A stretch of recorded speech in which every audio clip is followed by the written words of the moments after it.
Okay, అందరు సంతోషంగానే ఉన్నారు, ఎవరు దుఃఖంతో లేరు. దేవునికి స్తోత్రాలు. ఆమేన్, ఆమేన్, ఆమేన్. ప్రియులారా, ఈరోజు నేను ఎంచుకున్న సబ్జెక్ట్ దేవుని ఆశీర్వాదం పొందుట. దేవుని ఆశీర్వాదం మనం ఎలా పొందుకోవాలి అన్న దాని మీద నేను ఈరోజు కొన్ని విషయాలు దేవుడు అనుగ్రహిస్తే మీతో పంచుకుందామని నేను ప్రిపేర్ అయ్యి వచ్చాను. మన దగ్గర బైబిల్ ఉన్నాయి కదా, అందరి దగ్గర. ఎవరైనా బైబిల్ లేవుగా? ప్రియులారా, బైబిల్ తీయండి. జీవ గ్రంథము అని దీనికి పేరు. ప్రియులారా, జీవ గ్రంథాన్ని ప్రతి ఒక్కరు కలిగి ఉండాలా. సెల్ ఫోన్లో కానీ దాంట్లో కానీ that is not a proper way. ఇది జీవ గ్రంథం, మనను దేవుని దగ్గర తీసుకుపోయే గ్రంథం. ఇది పరిశుద్ధ గ్రంథం, హోలీ బైబిల్. యెషయా రాసిన గ్రంథము 6వ అధ్యాయము 1 నుండి 9 వచనాలు మనం అందరం కలిసి చదువుకుందాం. యెషయా రాసిన గ్రంథము 6వ అధ్యాయము 1 నుండి 9 వచనాలు నాతో పాటు కలిసి చదవండి. Book of Isaiah chapter 6, reading all together from verse 1 to 9. రాజైన ఉజ్జియా మృతి నొందిన సంవత్సరమున, చదవండి ప్రియులారా నాతోని. రాజైన ఉజ్జియా మృతి నొందిన సంవత్సరమున, చదవండి నాతోని. అత్యున్నత సింహాసనమందు ప్రభువు ఆసీనుడై ఉండగా నేను చూచి తిని, ఆయన చొక్కాయి అంచులు దేవాలయము నిండుకొనెను. ఆయనకు పైగా సెరాపులు నిలిచి ఉండేది. ఒక్కొక్కరికి 6 రెక్కలుండెను. ప్రతివాడు 2 రెక్కలతో తన ముఖమును, రెంటితో తన కాళ్ళు కప్పుకొనుచు రెంటితో ఎగురుచుండెను. వారు సైన్యములకు అధిపతిగా యెహోవా పరిశుద్ధుడు, పరిశుద్ధుడు, పరిశుద్ధుడు, సర్వలోకమైన మహిమతో నిండి ఉన్నదని గొప్ప స్వరముతో గాన ప్రతిగానములు చేయుచుండిరి. వారి కంఠస్త్రం వల్ల గాయప కమ్ముల పునాదులు కదులుచు మందిరము ధూమంతో చేత నిండగా, నేను అపవిత్రమైన పెదవులు గలవాడను, అపవిత్రమైన పెదవులు గల జనం మధ్యన నివసించు వాడను. నేను నశించి తిని, రాజులను సైన్యములకు అధిపతి యెహోవాను నేను కనులారా చూసి తిని అనుకుంటుని. అప్పుడు శరాపుల్లో ఒకడు తాను బలిపీఠం నుండి కారుకు తీసిన నిప్పును చేత పట్టుకుని నా దగ్గరికి ఎగిరి వచ్చి నా నోటికి దాన్ని తగిలించి, ఇది నీ పెదవులకు తగిలేను గనుక నీ పాపము ప్రాయశ్చిత్తమాయను, నీ దోషము తొలగిపోయాను అని. అప్పుడు నేను ఎవరిని పంపెదను, మా నిమిత్తము ఎవడు పోవడని ప్రభు సెలవీయగా వింటిని. అంతటా నేను చిత్తగించుము, నేనున్నాను, నన్ను పంపమనగా. ఇంతవరకు చాలు ప్రియులారా. దేవుడు చదవబడిన ఈ వాక్యాన్ని ఆశీర్వదించుకుందాం. ఒక నిమిషం మనం అందరం కళ్ళు మూసుకుంటే చిన్న ప్రార్థనతోని ఈ ప్రసంగాన్ని మనము స్టార్ట్ చేసుకుంటాం. దయగల మా తండ్రి, కృపగల మా ప్రభువా, పరలోకంలో మా గొప్ప తండ్రి, నాయన తండ్రి, పరిశుద్ధ ఆదివారం రోజు నాయన తండ్రి మీ సన్నిధిలో చేరి నీ స్తుతించుటకు నాయన తండ్రి, నిన్ను ఆరాధించుటకు నాయన తండ్రి, నాయన తండ్రి, అలనాడు బాలుడైన సమూయేలుకు నాయన తండ్రి నీవు నీ దాసులు ఆలకించుచుడు చెప్పుకొనగా నాయన పలికిన మంచి మాటలు మాతోని ఈరోజు కూడా మీరు పలుకుమని, బెతనియాలో మరియ నీ పాదం మీద కూర్చుండగా నువ్వు ఆమెతో ముచ్చటించిన మాటలు ఈరోజు మాతో కూడా మీరు ముచ్చటించాలని మీ పాద సన్నిధికి చేరి వచ్చి ఉన్నాము ప్రభువా. నాయన తండ్రి, నీ కృప మా మీద ఉంచండి నాయన తండ్రి. వాక్యం నాయన తండ్రి, ఈ వాక్యం నలుగురికి మేము పంచుతుండగా ఆ నోటిని పంచే మనిషిని మరుగుపరిచి నీవే నాయన తండ్రి ఈ వాక్యం నలుగురికి అందేలాగా నీ కృప చూపి అది చాటించుమని నా నోటి పూరగా వాడుకోమని యేసు క్రీస్తు అతి పరిశుద్ధమైన నామలు తండ్రి అయిన దేవుణ్ణి అడిగి వేడుకుంటున్నాం మా పరమ తండ్రి. ఆమేన్ ఆమేన్ ఆమేన్. ప్రియులారా, యెషయా ప్రవక్తలందరికంటే నేను గొప్పవాడని చెప్పాను కానీ ఒక ఇంపార్టెన్స్ కలిగిన ప్రవక్త. ఈయన పెద్ద ప్రవక్త. బైబిల్లో, మన బైబిల్ గ్రంథంలో పెద్ద ప్రవక్తలు 4 ఉన్నారు. ఎవరు చెప్పండి? పెద్ద ప్రవక్త నేను చెప్తాను చూడండి. ఇర్మియా, యెషయా, సమూయేలు, యెహెజ్కేలు, దానియేలు. చిన్న ప్రవక్తలు 12 మంది. అంటే కేటగరైజ్ చేశారు. ఈ బైబిల్ పాత నిబంధనను దాన్ని బైఫర్కేట్ చేసి మొత్తం పాత నిబంధనను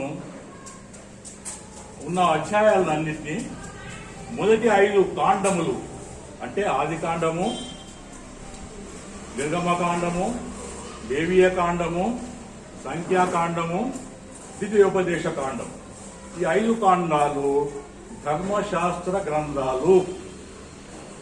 వీళ్ళ జాగ్రత్తగా వినండి, యవనస్తులు నోట్ చేసుకోండి, అది మీకు చాలా మంచిది ఫ్యూచర్లో.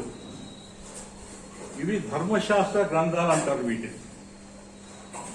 చరిత్ర గ్రంథాలని దాని తర్వాత వస్తాయి.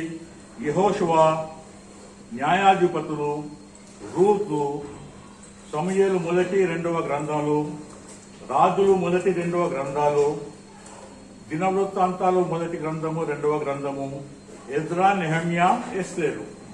ఇవి చరిత్ర గ్రంథాలు. దాని తర్వాత కావ్య గ్రంథాలు అంటే పోయిటిక్ వే, ఇవన్నీ prose. Now comes the poetry. పోయిట్రీలో యోబు, కీర్తనలు, పరమగీతము, విలాప వాక్యాలు.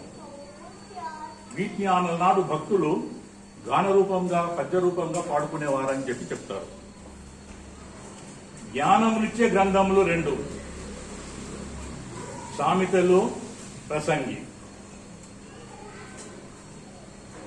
సో ఇలా బైబిల్ను బైఫర్కేట్ చేశారు. పాత నిబంధనకు కొత్త నిబంధన మధ్యన ఒక కాలం ఉన్నది ప్రియులారా, అది 400 years. మలాకీ తర్వాత దేవుడు ఇశ్రాయేలు ప్రజలతోని మాట్లాడలేదు. అవి 400 సంవత్సరంలో మాట్లాడలేదు దేవుడు. Those years called the silent years. 400 సంవత్సరాలు గ్యాప్ ఉంది ప్రియులారా మలాకీకు, మత్తయి కొత్త నిబంధనలో మొదటి అధ్యాయం. దాని తర్వాతనే దేవుడు మాట్లాడారు 400 సంవత్సరం తర్వాత. ఈ నిశ్శబ్ద సంవత్సరాలు దేవుడు తన ఇశ్రాయేల్ ప్రజల చేత చాలా ఆయాసపడి it did not talk to them for 400 years. ఎప్పుడైతే దేవుడు తన ప్రియమైన కుమారుణ్ణి ఈ లోకానికి పంపాలని అనుకున్నాడో, దెన్ ఆయన దూతను పంపి ఆ దేవుని యొక్క సువార్తమానము మనకు అందించారు. అయితే ఈ యెషయా ప్రవక్త గురించి మనం ఇప్పుడు ధ్యానించుకుందాము. ఈ యెషయా ప్రవక్త క్రీస్తుకు పూర్వము 700 సంవత్సరం, అంటే మనకు క్రీస్తు వచ్చి 2000 సంవత్సరాలు, అంతకుముందు 700 సంవత్సరాల ముందు ఈ యెషయా ప్రవక్త ఇశ్రాయేల్ దేశంలో ఉన్నాడు. ఇతను రాజైన ఉజ్జియాకు బంధువు. ఈ రాజవంశీకుడు ఇతను యెషయా. ఈ యెషయా ప్రవక్త ఈ రాసిన గ్రంథము, దీని యొక్క ఇంపార్టెన్స్ ఏంటంటే, ఈ యెషయా 4 రాజుల వద్ద పనిచేశాడు యాజ్ ఏ ప్రాఫెట్. ఒకరేమో ఉజ్జియా, 2 యోతాము, 3 అహజ్యా, 4 హిజ్కియా.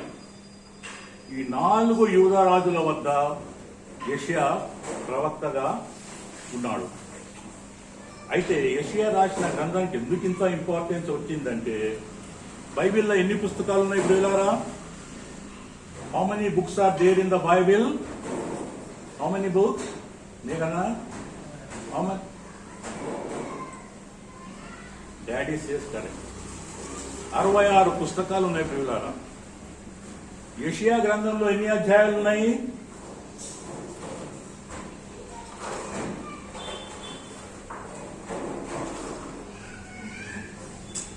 సిస్టర్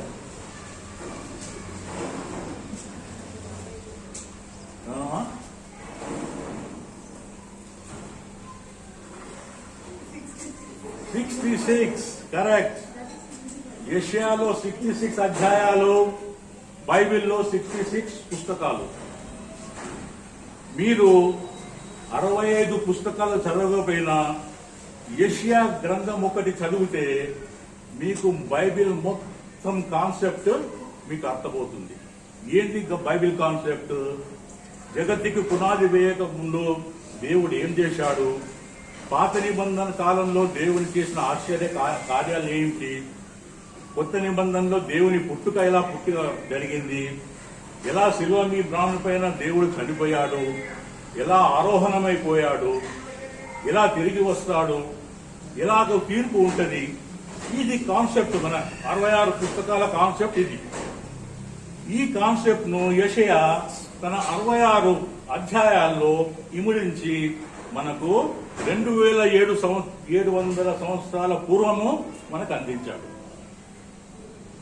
దట్స్ వై ఈయన ఒక ఆశీర్వదింపబడిన ప్రవక్త. ఎందుకంటే ఇతను 2700 సంవత్సరం నుంచి ఎంతో మందికి ఆశీర్వాదకారకంగా ఉన్నాడు కదా. 8 ఇదే అధ్యాయము 8-18 ఒకసారి చూస్తే ఈయన స్టేట్మెంట్ ఇస్తాడు. 8-18 ఇదిగో నేనును నా యెహోవా నాకిచ్చిన పిల్లలను సీయోను కొండ మీద నివసించు సైన్యములకు అధిపతి యెహోవా వలన సూచనలు గాని మహత్కార్యములు గాని ఉన్నాము. ఇతను తన ఫ్యామిలీ గురించి, నేను నా పిల్లలు అంటే నేను నా కుటుంబం, నేను నా పిల్లలు అంటే నేను నా కుటుంబము ఎలా ఉన్నాము ఇశ్రాయేళ్ల మధ్యనంటే ఒక సూచన క్రియగా ఉన్నాము. We are there as a blessing, ఒక మహత్కార్యం లాగా మేమున్నాము. ప్రియులారా, ఈ సంఘంలో ఈ కాలంలో కూడా మన కుటుంబము ఈ మాదిరిగా ఉండాలి ప్రియులారా. ప్రతి ఒక్కరికి మనల్ని చూసి ఆహా వీరైనా క్రైస్తవులు అన్నట్టు we have to present ourselves like a model. యెషయా తన కుటుంబం ఒక మోడల్ గా, ఒక మహత్కార్య, ఒక సూచన క్రియగా ఇశ్రాయేల్ మధ్యన ఉన్నామని చెప్పుకుంటున్నాడు. ఎందుకు ఇతనికి ఇంత ఆధిక్యత దొరికిందంటే ఇతను రాసిన ఈ యెషయా గ్రంథం వలనే ఈ వాజ్ బ్లెస్డ్, ఇతను ఆశీర్వదింపబడ్డాడు. ఈ 6వ అధ్యాయంలో మనం చూసిన దర్శనము, ఇది బైబిల్లో ఉన్న దర్శనాలన్నిటికంటే ఇది కిరీటమైన దర్శనము. It's a jewel in the crown, అంటే ఒక కిరీటంలో ఒక జవల్. ఇంగ్లాండ్ దేశపు రాణి కిరీటంలో కోహినూరు వజ్రం ఉందని చెప్తారు. అలా అన్ని దర్శనాల కంటే యెషయాలో ఈ 6వ అధ్యాయంలో చూసిన దర్శనము చాలా గొప్ప దర్శనము. ఎందుకంటే ఈ దర్శనంలో 2 విషయాలు నా దృష్టికి, నేను చదువుతున్నప్పుడు నా మైండ్లో వచ్చినాయి. ఒకటి ఏంటంటే ఈ దర్శనము చావుతో ప్రారంభమై పుట్టుకతో ముగించబడ్డది. మొదటి వచనంలో, మన 6వ అధ్యాయం మొదటి వచనంలో ఉజ్జియా మృతి అని రాశాడు. అదే 9వ వచనంలో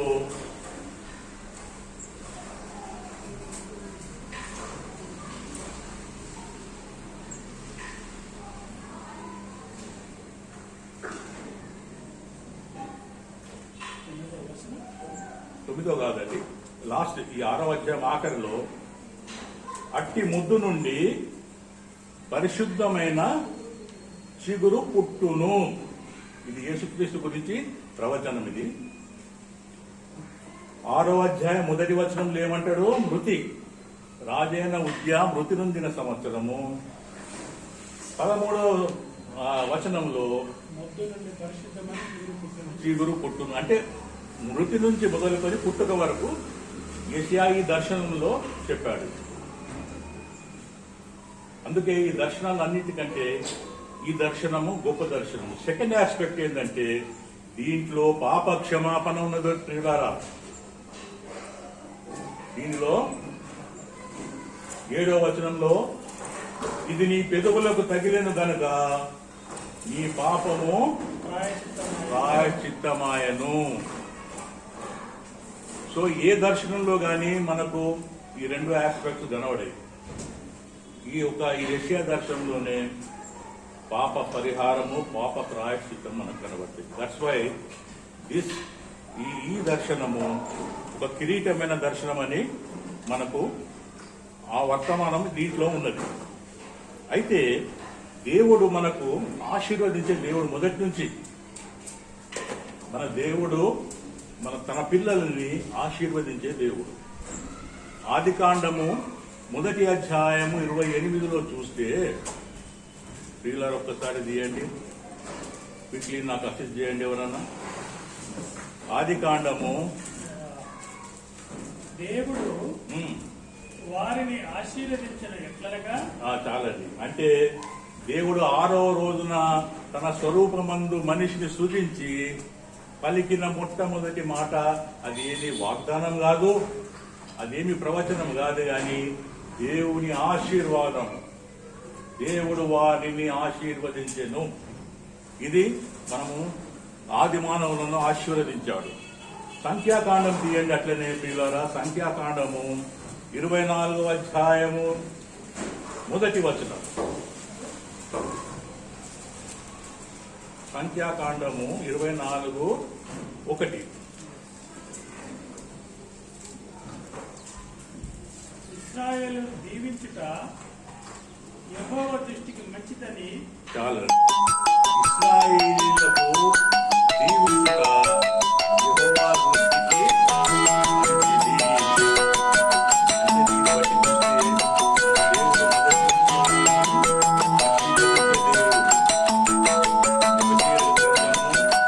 మొదటి అధ్యాయము 3వ వచనంలో చూస్తే పిల్లరా, ఎఫెసీ 1వ అధ్యాయము 3వ వచనంలో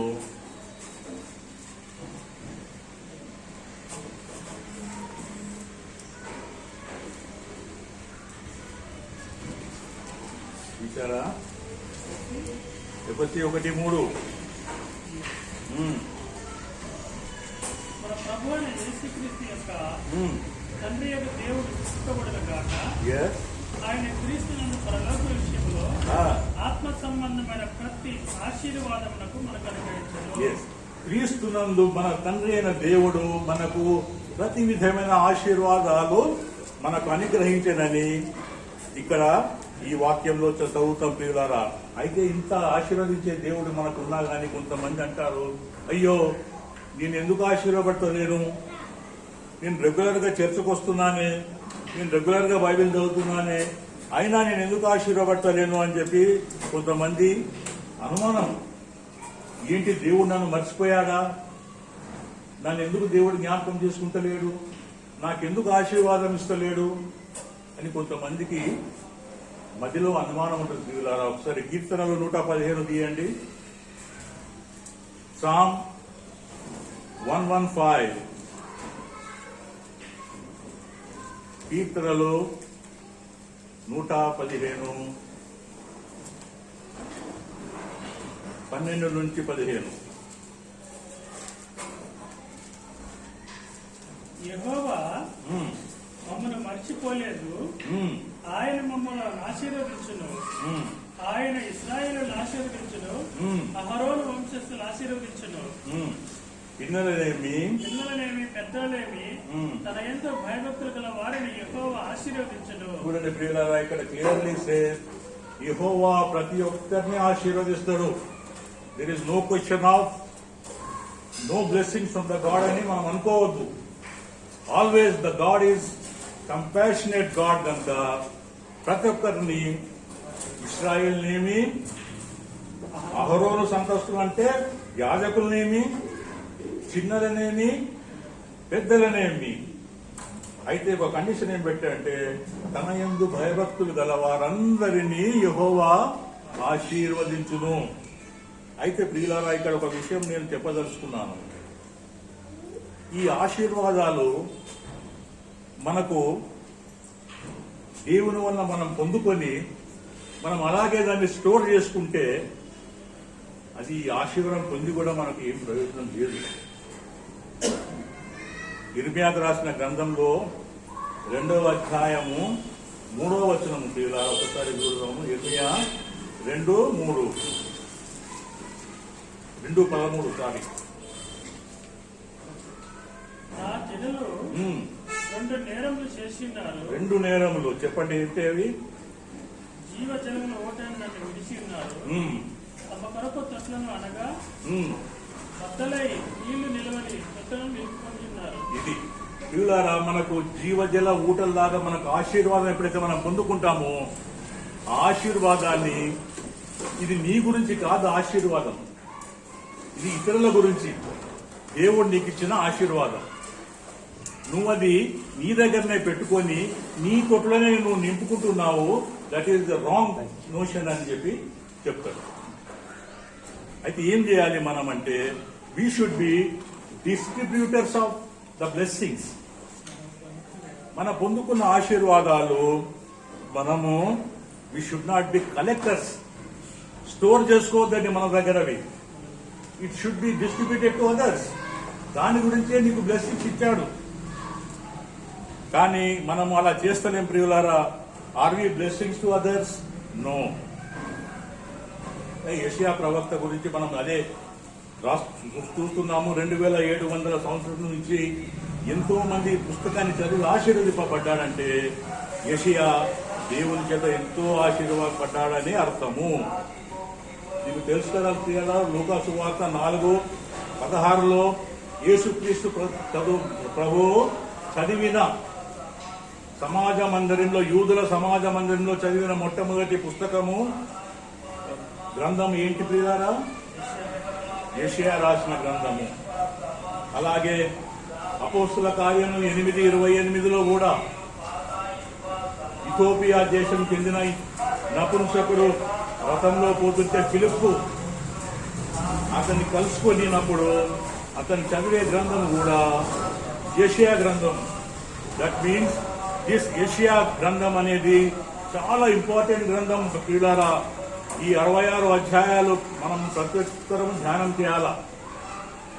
మీకు 66 పుస్తకాలు ధ్యానం చేసే టైం ఉండకపోవచ్చు, కానీ ఒక్క యెషయా గ్రంథాన్ని రోజుకు అధ్యాయం చొప్పున 2 నెలలు చదివితే మనకి బైబిల్ అంతా మనం చదివినట్టు లెక్క.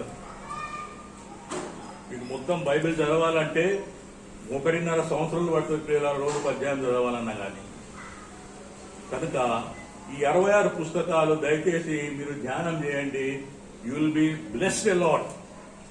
అయితే ఇక్కడ ఏమంటాడంటే, ఈ ఆశీర్వాదానికి చాలా మంది ఏమంటారు, oh I'm very blessed, I have got a beautiful wife, I have a beautiful children. నాకు ఇల్లు ఇచ్చిండు దేవుడు, నాకు బండి ఇచ్చిండు, నాకు కారు ఇచ్చిండు, అది ఇచ్చిండు, ఇది ఇచ్చిండు, ఉండటానికి పెద్ద ఇల్లు, అది ఇది, ఐఎమ్ వెరీ మచ్ బ్లెస్డ్ అనుకుంటారు. అది చాలా తప్పుడు ప్రియులారా. దట్ ఈస్ నాట్ ఏ ఆశీర్వాదం, కానే కాదని. అవి ఈవులు. That are gifts from the God. యాకోబు 1:17 క్లియర్ గా చెప్తాడు, పరసంబంధమైన ప్రతి ఈవి జ్యోతిర్మయుడగో తండ్రి యొద్ద నుంచి వచ్చును అంటాడు. దిస్ ఇస్ ఆల్ ఈవులు. బ్లెస్సింగ్స్ ఎవరికి ఇస్తారంటే, దేవుని యందు విశ్వాసం ఉంచి నువ్వు ఇతరులకు బ్లెస్సింగ్ కరంగా ఉంటే, ఆశీర్వాదకరంగా ఉంటేనే you will receive the blessings. ఇవి ఈవులు. నమ్మనోళ్ళకి ఇస్తాడు, నమ్మినోళ్ళకి ఇస్తాడు. వీడు ఆలంకోసలో బిల్డింగ్ కట్టిండు యెహోవాను నమ్ముకుండా అండి? లేదు, అయినా ఇచ్చిండు. మన దేవుడు పక్షపాతం చూపే దేవుడు కాదు. ఈవులు ప్రతి ఒక్కరికి ఇస్తాడు. దేవుడు నమ్మిన వాళ్ళకి ఇస్తాడు, నమ్మిన వాళ్ళకి ఇస్తాడు. కానీ ఆశీర్వాదం మాత్రము దేవుడు అతని యందు పరిపూర్ణ విశ్వాసం ఉంచి, తండ్రి పరిశుద్ధాత్మ, కుమార పరిశుద్ధాత్మ అందరితో విశ్వాసం ఉంచిన వారికే, రక్షణ పొందిన వారికే ఆశీర్వాదాలు. పిల్లలు ఈవులు అందరికీ ఇస్తాడు దేవుడు. ఈవులు ఇచ్చుట పక్షపాతి కాదు. అది క్రైస్తవులకు ఇస్తాడు, క్రైస్తవేతరులకు ఇస్తాడు. కానీ మనం ఇంపార్టెంట్ ఏంటంటే యెషయా ప్రవక్త లాగా మనం ఆశీర్వాదం పొందుకొని ఇతరులకు మనము ఆశీర్వాదం పంచాలి. పిల్లలు అదే చెప్పాను నేను, we should be distributors of the blessings, not collectors of the blessings. అయితే పిల్లరా, యెషయా ఆశీర్వదింపబడ్డాడు అంటే దానికి ముఖ్య కారణాలు ఒక 4 కారణాలు, 5 కారణాలు నేను నోట్ చేసుకున్నాను. పిల్లలు ఈ అనుభవాల గుండా మనం వెళ్తేనే దేవుని చేత మనం ఆశీర్వాదాలు పొందగలుగుతాం. యెషయా ప్రవక్త కూడా ఇదే అనుభవాల గుండా పోయాడు. అవి ఒకసారి మనం చూస్తాం. ఒకసారి 6వ అధ్యాయం తీయండి ప్రజలారా. యెషయా 6 అది అట్లే పెట్టుకోండి. ఇవాళ మనమంతా దాంట్లోనే మనం కాన్సన్ట్రేట్ చేస్తాం. యెషయా ప్రవక్త మొదటి అనుభవం, మొదటి మెట్టు, ఫస్ట్ స్టెప్ ఏ అనుభవం గుండా పోయాడు?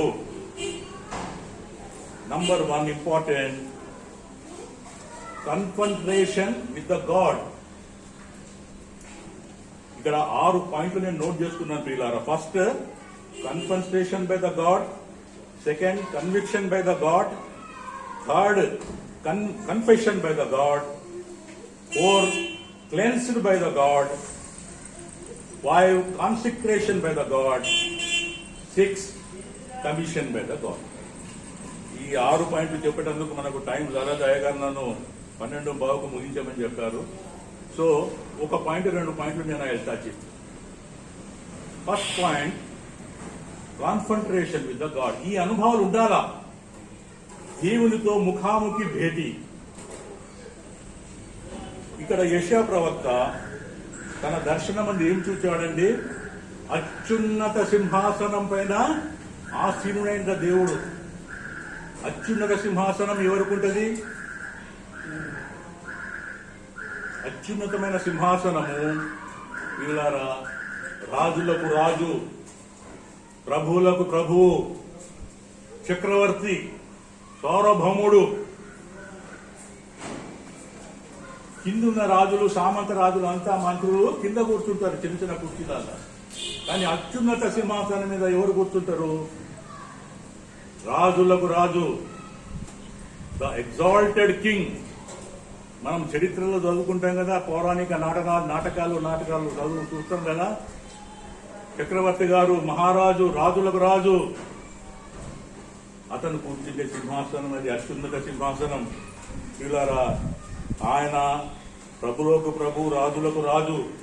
ఆయన పవర్స్ ఏంటంటే, కీర్తనలు తీయండి, 6వ అధ్యాయం అట్లే పెట్టుకోండి. కీర్తనలు 115:3. కీర్తనలు 115:3. ఇంతకుముందు తీసారు చూడండి 115. మీరు 13 చదివాం కానీ ఇప్పుడు ఒక 3వ అధ్యాయం 3వ వాక్యం చూడండి. మా దేవుడు ఆకాశమందున్నాడు. మా దేవుడు ఎక్కడున్నాడండి? ఆకాశమందున్నాడు. తనకిష్టం వచ్చినట్టుగా సమస్తమును ఆయన చేయుచున్నాడు. తనకిష్టం వచ్చినట్టు సమస్తము ఆయన చేయుచున్నాడు. ఇంకా వారి విగ్రహములు వెండి బంగారవి. ఓకే నై. ఇది దీని అర్థం ఎట్లా చేసుకోవాలంటే, అత్యున్నత మీద కూర్చున్న చక్రవర్తి, రాజులకు రాజు ఎవరయ్యా అంటే అది తనకిష్టం వచ్చినట్టు ఆయన చేయగల సమర్థుడు మన దేవుడు. దీనికి సంబంధించే కొంచెం డైల్యూటెడ్ వర్డ్ 135. కీర్తనలు 135:6 చూడండి. 135:6.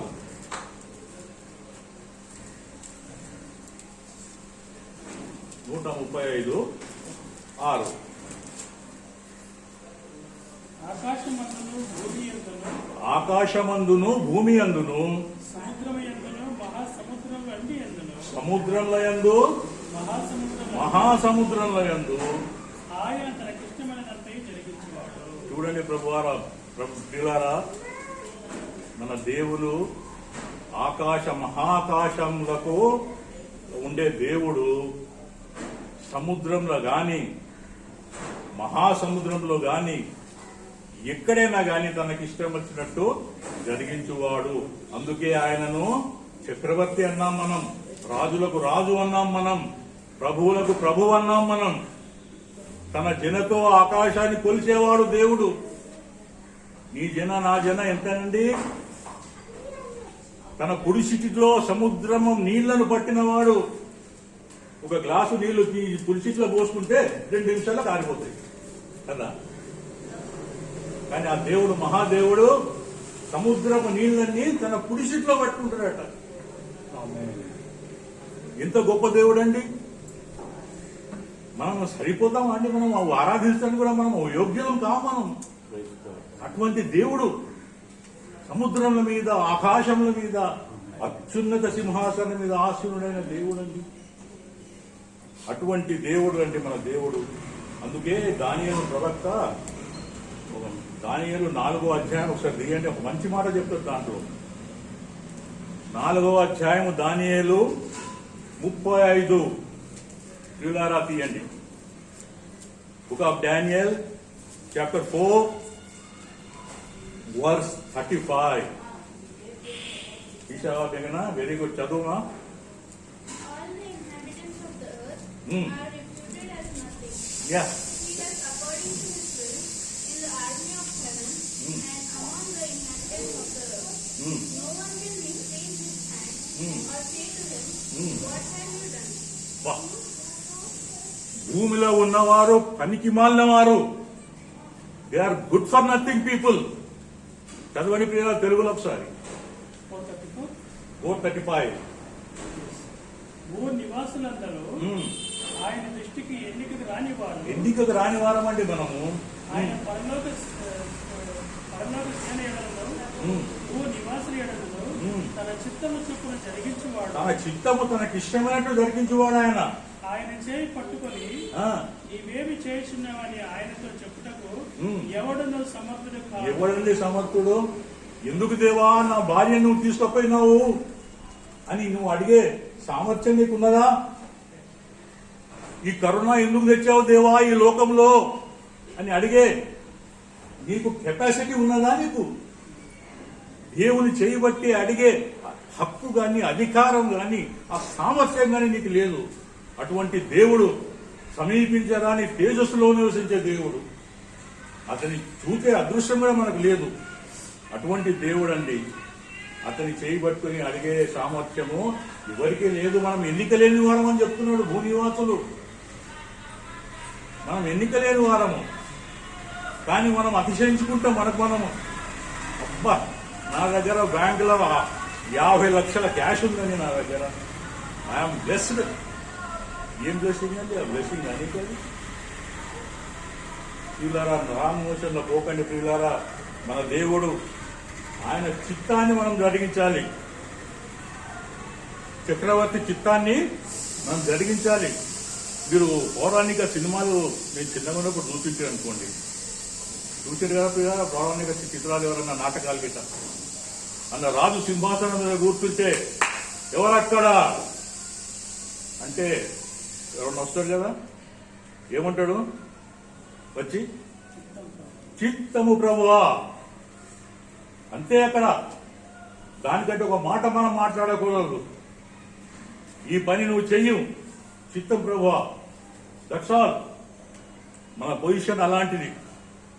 మనము దేవునికి నో అని చెప్పేటందుకు వీలు లేదు ప్రియులారా. ఆదికాండం 22 తీయకండి. 12లో అబ్రహాము చెప్తాడు చిత్తము ప్రభువా అని చెప్పినప్పుడు ఆయనకు 100 years old. 22:12. అదే ఆదికాండం 42 మొదటి అధ్యాయం 1వ వచనం 2వ వచనంలో చూస్తే యాకోబు అంటాడు ప్రియులారా చిత్తము ప్రభువా అని అన్నప్పుడు అతనికి 130 సంవత్సరాలు. నిర్గమకాండము 3:34లో మోషే అంటాడు, చిత్తము ప్రభువా అని అన్నప్పుడు అతనికి 80 సంవత్సరాలు. కాలుతున్న పొద దగ్గర అంటాడు చిత్తము ప్రభువా అని. 40 ఏళ్ళు రాజా భవనంలో మోసే ఉన్నాడు, ఎప్పుడు కానీ చిత్తం ప్రభువా అని లేదు. 40 ఏళ్ళు గొర్రెలు మేపించాడు మోషేతోని అరణ్యంలో. 80 ఏళ్ళు వచ్చినప్పుడు అప్పుడు దేవుడిని ఎదుట చిత్తము ప్రభువా అని చెప్పిండు. అయితే కొంతమంది బైబిల్లో చూస్తాం మనం, వాళ్లకు చిత్తము ప్రభువా అని చెప్పే అలవాటు లేదు. ఒకసారి తీయండి ఆదికాండము 19:17, జెనసిస్ 19:17.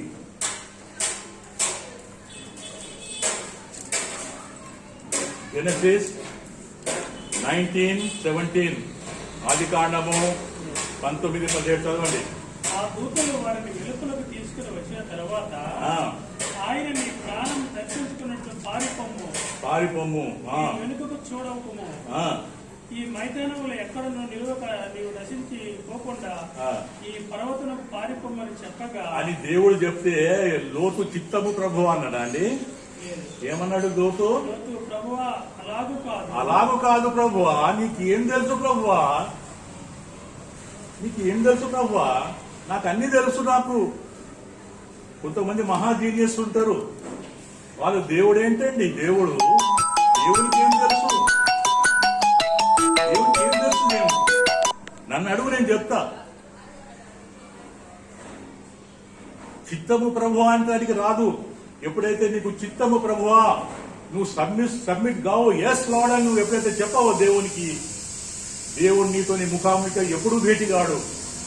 నువ్వు ఎన్ని చేసుకున్నా, ఎంత ఐశ్వర్యం సంపాదించినా, ఎన్ని ఆస్తులు కూడా పెట్టినా, చిత్తము ప్రభువా అని ఒబీడియన్స్ ఎప్పుడైతే నీ దగ్గర రాదో, you cannot serve the lord. ఈ బైబిల్ తీసుకుపోయి పక్కకు పడేసి వేరే ఏదైనా బుక్ తీసుకొని చదువుకుంటే మంచిది. అది ఏమండి లోతుకి ఏమైంది తర్వాత? లోతు అంటాడు, అలా కాదు ప్రభువా, నువ్వు తప్పించుకొని పోవా, ఆ పర్వతానికి పో, నీ ప్రాణాలు, నీ భార్య ప్రాణాలు, నీ పిల్లల ప్రాణాలు దక్కుతాయి పో అని చెప్తే అంటాడు లోతు, అలా కాదు ప్రభువా, అక్కడికి ఎందుకు పోవాలి ప్రభువా, దగ్గర ఈ ఊరుంది కదా, ఈ ఊర్లకు ప్రభువా. దేవునికి కౌంటర్ వేస్తున్నాడండి, చాలా ఓకే. సర్వనాశనం అయిపోయాడా లోతు? భార్య ఉపస్తంభం అయిపోయింది, కూతుర్లు భ్రష్టు పట్టిపోయారు, ఆయన జీవితమే నాశనం అయిపోయింది. అదే ఆదికాండము 18వ అధ్యాయం, 19వ అధ్యాయం చూశారు కదా, కొంచెం వెనుక కూడా ఒక అధ్యాయం 18:10. అందుకు ఆయన మీదటికి ఈ కాలం నీ యొద్దకు నిశ్చయముగా మరలా వచ్చుదను, అప్పుడు మీ భార్య అయిన శారాకు ఒక కుమారుడు కలుగునని చెప్పాను. శారా మళ్ళా 13వ వచనం చూడండి. అంతట యెహోవా అబ్రహాముతో, వృద్ధురాలైన నేను నిశ్చయముగా ప్రశ్నించదనని శారా నవ్వనేలా. ఒక్క నిమిషం అండి, ఇది దేవుడు చెప్పిన మాటకు ఇక్కడ కూడా ఈమె గొప్ప ఆశీర్వదింపబడిన శారా తల్లి. అబ్రహాము మనకు విశ్వాసానికి తండ్రి, శారా మనకు తల్లి లాంటిది విశ్వాసానికి. ఏమంటుంది దేవుడు చెప్తుండు, నెక్స్ట్ ఇయర్ నేను వచ్చే వరకు నీ ఒళ్ళో బిడ్డ ఉంటది, చిత్తము ప్రభువా అని అనాలా. ఆమె చిత్తము ప్రభువా మీ మాట చొప్పున జరుగును కాక అని అనాలా. ఈమె ఏం చేసిందంటే లోపల నవ్వుకుంది. ఎందుకు నవ్విందండి ఆమె? అంటే బిడ్డ కొడుకు పుడతాడని నమ్మిందా, లేకపోతే కొడుకు నాకెక్కడ పుడతాడని నమ్మిందా? నాకెక్కడ పుడతాడు, మా ఆయన చూస్తే ముసలోడు 100 ఏండ్లు, నాకు ఆ స్త్రీ ధర్మం అయిపోయింది, నా పని అయిపోయింది. ఈ దేవుడేంటి గిట్ల చెప్తాడు? ప్రియులారా, దేవునికి అసాధ్యమైన ఏదైనా ఉన్నదా? ఏది లేదు ప్రియులారా. ఇక్కడ మనం నమ్మాలా, చిత్తం అనాలా, గాని ఇక్కడ చిత్తం అందే శారా నవ్వింది. నవ్వినాక దేవుడు అంటాడు, శారా నవ్వనేలా 13 అంటే 18 అంటది, 15 ఏమంటది? శారా భయపడి నేను నవ్వలేదని చెప్పగా దేవుడు మళ్ళీ ఏమంటాడు? నేను నవ్వలేదని చెప్తాను. దేవుడు మళ్ళా తర్వాత నవ్వలేదని చెప్పగా ఆ, ఆయన అవును నువ్వు నవ్వితు అని చూడండి, అబద్ధాలు ఎవరితో చెప్తుందండి శారమ్మ తల్లి? దేవుడితో చెప్తుందండి అబద్ధాలు. ఈ అబద్ధాలు నేర్పించింది ఎవరు? వాళ్ళ నాయన నేర్పించిండు. వాళ్ళ ఆయన అబ్రహాం తండ్రి గారు ఐగుప్తుకు పోయినాక నువ్వు నా చెల్లెవని చెప్పు, నా భార్యవని చెప్పకు అని ఆమెకు అబద్ధం నేర్పిస్తే ఆ అబద్ధాలు పోయి ఎవరితో చెప్తుంది శారా? డైరెక్ట్ గా దేవుడితోని. భర్తలారా భార్యలకు ఎప్పుడు కానీ నేర్పకండి అబద్ధం చెప్పుమని. అది భూమిరాంగ్ అవుతుంది, అది మళ్ళా మీ మీదకే వస్తుంది. అది అబ్రహాం తప్పించుకుంటేందుకు భార్య, అందమైన భార్య ఉన్నది, ఆమెను చూసి రాజు తీసుకుపోతాడో ఏమని భయపడి నా చెల్లెలు అని చెప్పు అంటే అబద్ధం చెప్పినందుకు ఏమైంది అబ్రహాం జీవితంలో? ఆగరు తలుపుంది. ఆగరు వస్తే నీకేమైందయ్యా అంటావు నన్ను. ఇస్మాయిల్ పుట్టాడు, పుట్టని ఇస్మాయిల్ పుడితే నీకేమైంది? అల్ ఖైదా వచ్చింది, తాలిబాన్లు వచ్చారు కదా. నీతిమంతుడు ఒక చిన్న రాంగ్ స్టెప్ వేసిండండి. దేవుడు అన్నాడు వాగ్దాన పుత్రుల ద్వారా నీకు ఇస్తాను, దాని ద్వారా నీ వంశాన్ని నేను వృద్ధి చేస్తాను, ఇసుక రేణుగోల వల్ల నిన్ను అభివృద్ధి చేస్తానంటే అబ్రహాం తండ్రి గారు పోయి హాగర్ని చేసుకుంటేందండి. అక్కడ ఒక జనాంగం స్టార్ట్ చేశాడు. అది ఎప్పుడు కానీ గుర్తింపబడలేదు లేదు యెహోవా దృష్టిలో. హాగరు సంతానం గాని కెతురా సంతానం గాని దేవుడు గుర్తించలేదు. ఒక్క ఇస్సాకు సంతానమే గుర్తించాడు. ఇస్సాకు సంతానం అంటే మనం దేవుని నమ్ముకున్న వాళ్ళు, మనమే గుర్తింపబడ్డాము. హాగర్ సంతానాన్ని గుర్తించలేదు. ఈవెందో హాగర్ సంతానాన్ని దేవుడు లెస్ చేశాడు. చాలా లోకంలో ఉన్న ఆయిల్ అంతా వాళ్ళకిచ్చేశాడు, మంచినీళ్ళ బావులని మనకిచ్చాడు కదా. 66 దేశాల్లో ఇప్పుడు ముస్లింస్ ఉన్నారండి. హాగర్ సంతానము. ఒక చిన్న ప్రార్థన చేశాడు అబ్రహాము ఆది కాండంలో, దేవా నీ సన్నిధిలో ఈ చిన్నవాడిని జ్ఞాపకం చేసుకోమని. ఆ పంపించేటప్పుడు ప్రార్థన చేయగా పంపించినా కానీ మంచుకుంటుండే. ఆ ప్రార్థన చేయంగానే దేవుడు ఆ అబ్రహాము ప్రార్థన విని అతనికి నేను రాజ్యాలు ఇస్తాను, జనాంగం ఇస్తాను, డోంట్ వరీ అబ్రహాం అని అబ్రహాంకి అష్యూరెన్స్ ఇచ్చాడండి. అయితే నేను చెప్పేది ఏంటంటే చిత్తము ప్రభావాన్ని శారాకు రాలేదు. తరువాత మనము ఒకటి ఇంకో ఇన్సిడెంట్ చూస్తాము. లూకా మొదటి అధ్యాయం తీయండి. లూకా మొదటి అధ్యాయము 8వ వచనం. Gospel according to doctor Luke chapter 1:8. జకరియా తన తరగతి క్రమం చొప్పున దేవుని ఎదుట యాజక ధర్మం జరిపించుచుండగా యాజక మర్యాద చొప్పున ప్రభువు ఆలయానికి వెళ్లి ధూపం వేయుటకు అతనికి పత్తం వచ్చాను. ధూప సమయమందు ప్రజలు సమూహమంతా వెలుపల ప్రార్థన చేస్తుండగా ప్రభువు దూత ధూప వేదిక కుడివైపున నిలిచి అతనికి కనపడగా జకరియా అతన్ని చూసి తొందరపడి భయపడిన వాడాయను. ఒక్క నిమిషం ఇక్కడ చూద్దామండి. జకరియా, ఇతను ఎవరండి జకరియా? ఇక్కడ ఏం రాసింది అక్కడ?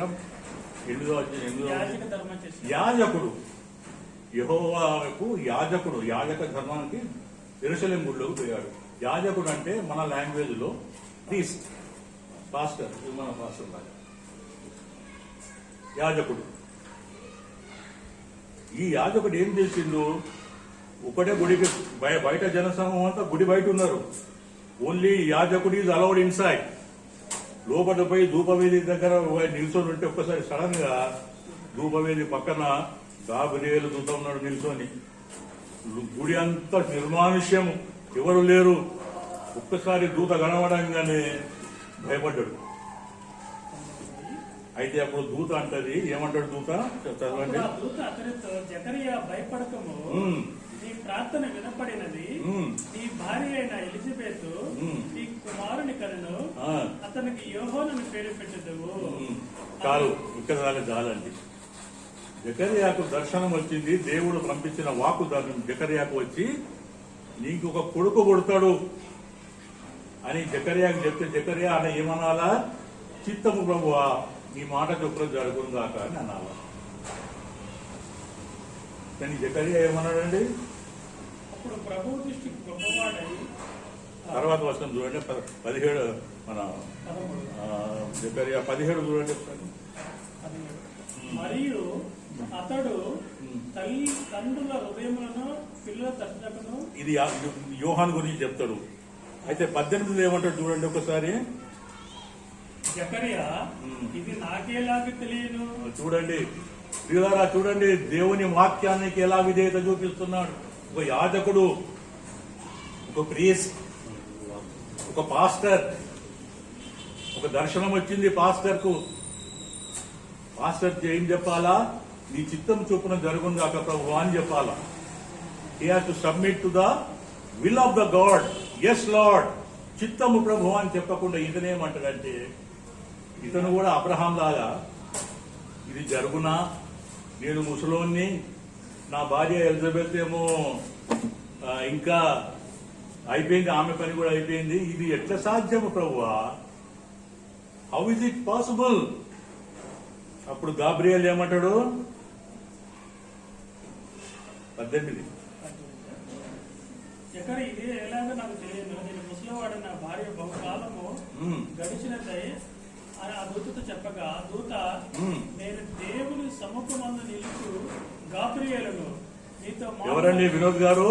దూత ఏమన్నది? Are you with us? You are not with us. Sorry. ప్రియులారా, కాన్సన్ట్రేట్ చేయండి ప్రియులారా. దేవుని వాక్యము మీద అశ్రద్ధ పనికిరాదు. Concentrate on the God's word please. దేవుని విషయంలో ఎవరైతే అజాగ్రత్త పడతారో వాళ్ళు పశ్చాత్తాపడతారు. దేవుని వాక్యం ఎప్పుడైతే వస్తుందో, ఇది నా నోటి ద్వారా వస్తలేదు ప్రియులారా, దేవుడు మాట్లాడుతున్నాడు మీకు. జకర్యా ఏమంటాడు ఇక్కడ? నేను ముసలోని, నేను నాకు ఇది సాధ్యమా? ఎవరండి జకర్యా? ప్రీస్ట్. ఇతనికి తెలియదా? పితరుడైన అబ్రహాం సంగతి తెలియదా? ధర్మశాస్త్రం ఇతను చదవలేదా? చదివి ఉండొచ్చు కదా. మరి ఇతనికి అబ్రహాంకు కూడా 100 సంవత్సరాలు కొడుకు ఇచ్చాడు దేవుడు అని చెప్పి నాకు తెలుసు కదా. తెలిసినా గానీ ఎందుకు ఇలా చేశాడు? గాబ్రియల్ ఏమంటుంది చదవండి.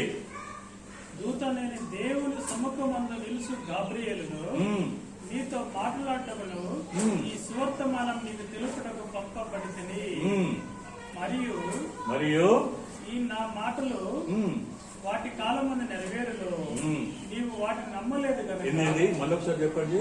మీరు నమ్మలేదు కనుక. నమ్మలేదటండి. ప్లీజ్ చూడండి, ఒక పాస్టర్ అయి ఉండి మన పాస్టర్ గారికి ఒక విజన్ వచ్చిందండి, ఇది ఎట్లా సాధ్యం ప్రభు ఇది అని అంటారా? చిత్తం ప్రభు అని మాట చొప్పున జరుగుతుందా అని. బికాజ్ యాజకుడు ఈయన జకర్యా నాట్ ఏ ఆర్డినరీ ఏదో సాఫ్ట్వేర్ ఇంజనీరో ఏదో ఆఫీస్ లో క్లర్కో కాదు ఈయన, ఒక బిజినెస్ మ్యాన్ కాదు ఈయన. Is a priest. యాజక ధర్మాన్ని నిర్వర్తిస్తున్నాడు. ఇతరు నమ్మలేదంటే ఇంకెవరు నమ్ముతారు చెప్పండి ప్రియులారా? యాజకుడే నమ్మలేదంటే దేవుణ్ణి, చిత్తం ప్రభు అనలేకపోయాడు. Very sad state of affairs. అయినా గాని కృపగల దేవుడు శారా నవ్వినా గాని శారాకు కుమారుడు ఇచ్చాడు. జకర్యా నమ్మలేకపోయినా గాని జకర్యాకు కుమారుడు ఇచ్చాడు. మనము మందిరానికి వెళ్తాం ప్రియులారా, నమ్మకంతో పోతాము. దేవా నాకు మంచి ఆరోగ్యం దయచేయి, నాకు మంచి నాయన తండ్రి ఈవులను ప్రసాదించు దేవా, నా కొడుకు ఉద్యోగం దిక్కు దేవా, నా భార్యకు మంచి ఆరోగ్యం దయచేయి దేవా, నన్ను ఆశీర్వదించు దేవా, నీ కృప నా మీద మెండుగా కుమ్మరించు దేవా అని అదే నమ్మకంతో మనం మందిరంతో వస్తే, మందిరంలో మనం దేవుని నమ్మకపోతే జకర్యాలాగా మనకేమైనా ఆశీర్వాదాలు దొరుకుతాయండి? నమ్మకం ఉంచాలా దేవుని పైన. జకర్యా చేసిన తప్పు అదే. జకర్యా నమ్మలేదు. అలాగే జకర్యాక కొడుకు ఎవరండి? యోహాను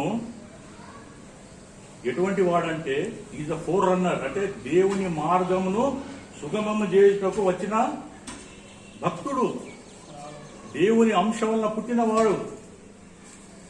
ఇతను అంటే దేవుడు ఇతను ఏం చేశాడంటే యేసుక్రీస్తు ప్రభువుకు బాప్తిజం ఇచ్చాడు. ఆయన యేసుక్రీస్తుకు ప్రభువుకు బాప్తిజం ఇచ్చినప్పుడు ఆకాశం తెరవబడి పావురం రూపంలో ఆత్మ అతను యేసుక్రీస్తుకు దిగొచ్చి ఇతను నా ప్రియ కుమారుడు ఈయనందు నేను ఆనందించున్నానని చెప్పి దేవుని పలుకు యోహాను విన్నాడు, అందరూ విన్నారు, అక్కడ ఉన్న వాళ్ళందరూ. అయితే ఈ యోహానుకు జీన్స్ లో జకరియా జీన్స్ కొన్ని వచ్చినాయండి. Like father like son. Vinod garu మీ జీన్స్ మీ కొడుకులో వచ్చి ఉంటాయి కదా, కొంచెం కొన్ని ఉంటాయి కదా, ఆ నడక కానీ అది కానీ ఇది కానీ కొంచెం. జకరియా జీన్స్ యోహాన్లోకి వచ్చినాయి. భక్తుడు యోహాన్ అంటే స్త్రీలలో పుట్టిన వారిలో ఇటువంటి వాడు లేడని చెప్పి సాక్ష్యం ఇచ్చాడు దేవుడే. అటువంటి జకరియా ఒకసారి తీయండి, లూకా 7:19. 7:19.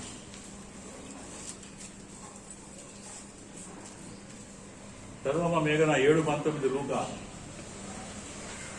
And John called two of his disciples to him, sent them to Jesus, saying, Are you the coming one, or do we look for another? చాలండి, తెలుగులో చదవండి. 7:19. అంతటా యోహాను తన శిష్యులలో ఇద్దరిని పిలిచి, రాబో వాడు నీవేనా, మేము మరి ఒకరిని కొరకు కనిపెట్టవలనా అని అడుగగా. చాలండి, ఇది ఇక్కడ చూడండి, ఈ అపనమ్మక ఆత్మ ఎలా పనిచేస్తుందో తండ్రి కొడుకుల మీద. యోహాన్ నోస్ వెరీ వెల్ దట్ మెస్సయా ఇతనే, నా తర్వాత వచ్చేవాడు, మా చెప్పులు వారు విప్పుతందుకు కూడా నేను పనికిరాను, ఐఎమ్ నాట్ ఫిట్ ఎనఫ్ అని చెప్పిన యోహాను ఇద్దరు శిష్యులను యేసుక్రీస్తు పంపించి, అయ్యా నువ్వే నా మెస్సయా, లేదా మేము ఇంకో కోసం వెయిట్ చేయాలి. అర్థమైంది? అపనమ్మకము, నమ్మలేదు ప్రియులారా, అపనమ్మకము యోహాను. సో ఇటువంటి అపనమ్మకాలు మనం పెట్టుకుని మందిరంకి వచ్చుడు ఏమీ లాభం లేదు ప్రియులారా. You have to have full confidence in lord Jesus Christ. నా ఎడ్ల దేవుడు సమస్త కార్యాలు చేస్తాడు, గొప్ప కార్యాలు చేస్తాడన్న నమ్మకం నీకు లేకపోతే నువ్వు ఎంత ప్రార్థన చేసినా, ఎంత బైబిల్ చదివినా కానీ అది వ్యర్థం. అది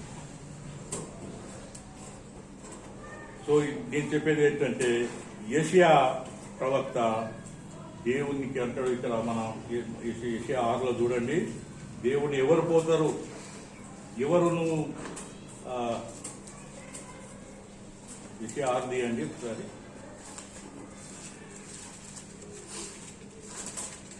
తీసారా? యెషయా 6లో అంటాడు 8వ వచనం, నేను ఎవరిని పంపెదను, మా నిమిత్తం ఎవడు పోనని ప్రభు చెలగేయగా. యెషయా ఏమన్నాడు, లేదు ప్రభువా, ఎవరు పోతారు ప్రభు అన్నాడా? ఏమన్నాడు యెషయా? చిత్తగించుము, చిత్తగించుము. This is the word God is looking for from everybody. నీ దగ్గర, నా దగ్గర, దేవుని దగ్గర మనం ఎస్ లార్డ్ అని మనం ఒబిడియన్స్ చూపారు. యెషయా కూడా ఒబిడియన్స్ చూపించారు. చిత్తగించుము, నేనున్నాను, నన్ను పంపుము అని అనగా అప్పుడు దేవుడు యెషయాను పంపాడు. దేని గురించి అంటే సువార్త చెప్పటందుకు. అందుకే యెషయా రాసిన గ్రంథము అన్ని గ్రంథాలు ఆశీర్వదింపబడిన గ్రంథం. నేను లాస్ట్లో ప్రియరారా ఒక మాట చెప్పి ముగించేస్తాను. నేను